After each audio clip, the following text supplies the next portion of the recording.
Olá pessoal, como vai? Bom dia! Hoje começamos a estudar a porção de Nassau e vamos focar nos parágrafos de 95 a 97 do Zohar, nono ano de leitura. Bom, o Zohar começa trazendo para nós uma discussão que é um pouco técnica, mas tranquila de entender, que é o seguinte. No hebraico, a gente tem basicamente duas palavras para falar sobre um ser humano, né? Ou um homem com H maiúsculo, né? O homem. São os termos Ish e Adam.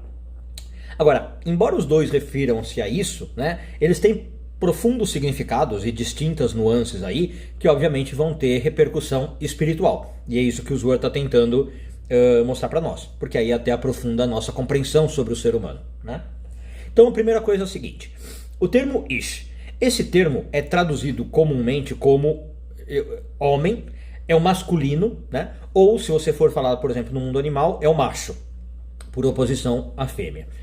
Então, na Kabbalah, o Ish, né, o termo Ish, representa o aspecto masculino da humanidade. Não apenas em termos de gênero, de um homem ser masculino. A mulher também tem esse lado Ish, tá? Agora, esse termo masculino da humanidade é no sentido de eu tenho que manifestar qualidades masculinas do ponto de vista espiritual, né? Então, sendo um pouco mais prático, Ish é associado com atributos como força, ação, liderança, iniciativa, né? E quando eu tenho isso na minha vida, eu tenho sobre mim o nome Ish. No entanto, o Zohar diz o seguinte, mais importante do que ter o nome Ish é a gente ter o nome Adam, e não todo mundo tem. É isso que o Zohar vem ensinar. Esse termo, ele é muito mais inclusivo, é muito mais universal. Esse que talvez aqui realmente seria traduzido como humano, né? Ou ser humano. Bom, Adam é derivado de Adamá, né, que significa terra ou solo. Então é por isso que o primeiro ser humano, Adam, foi chamado assim. Então a primeira coisa que a gente vê aqui é a conexão intrínseca entre o ser humano e a terra, em amplo sentido. A terra como planeta Terra, a terra como solo, a terra como natureza. Tá? Então, uma primeira coisa que me faria chegar no nível Adam é isso.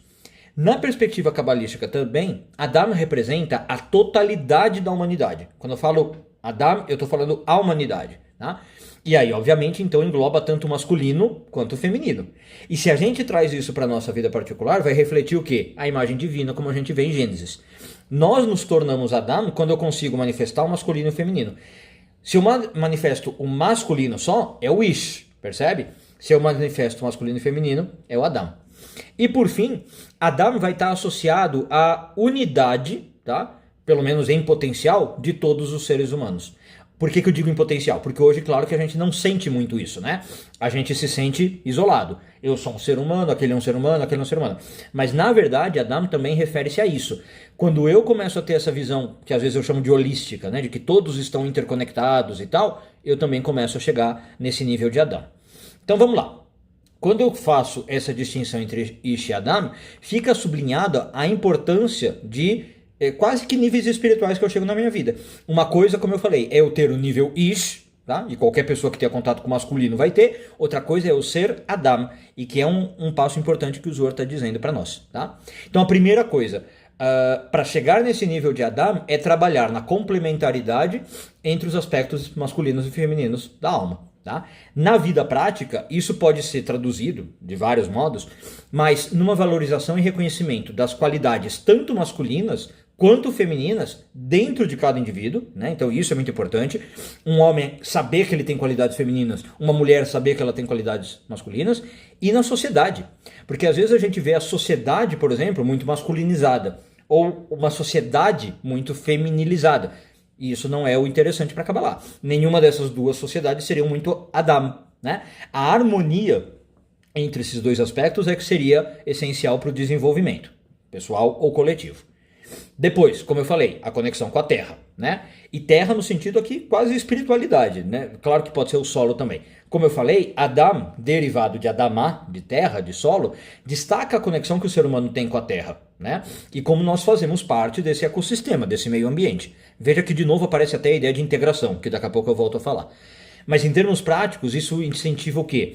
Uma maior consciência ecológica, uma valorização da natureza como parte integral da existência humana. A natureza não é algo fora de mim, ou a parte de mim. Eu sou a natureza e a natureza sou eu, né? É uma consciência ecológica muito interessante. Então a Kabbalah vai ensinar, vocês já devem ter ouvido isso várias vezes, que a espiritualidade não é dissociada do mundo material, mas que a gente deve buscar uma vida equilibrada, né? E que honre e respeite a criação.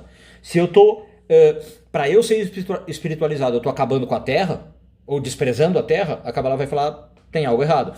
Eu tenho que estar integrado com a Terra, tá? Trabalhando com ela. Bom, depois o desenvolvimento integral do ser humano também.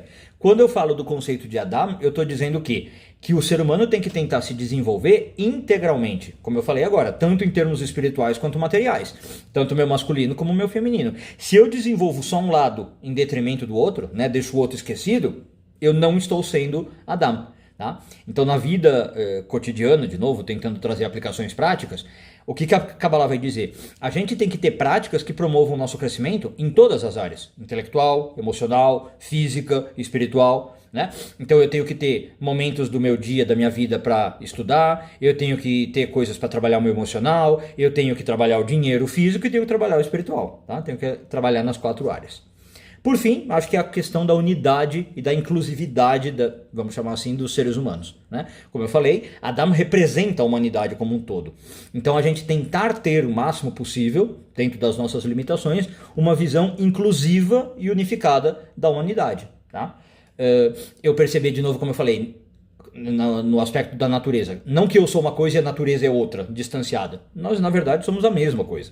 Então, quando eu começo a ter essa visão, isso vai inspirar atitudes de quê? De respeito, de amor ao próximo, que o judaísmo tanto fala, de igualdade, de compaixão entre os seres humanos, né? Independentemente das diferenças. As diferenças a gente sabe que é uma coisa externa. No fundo não existe.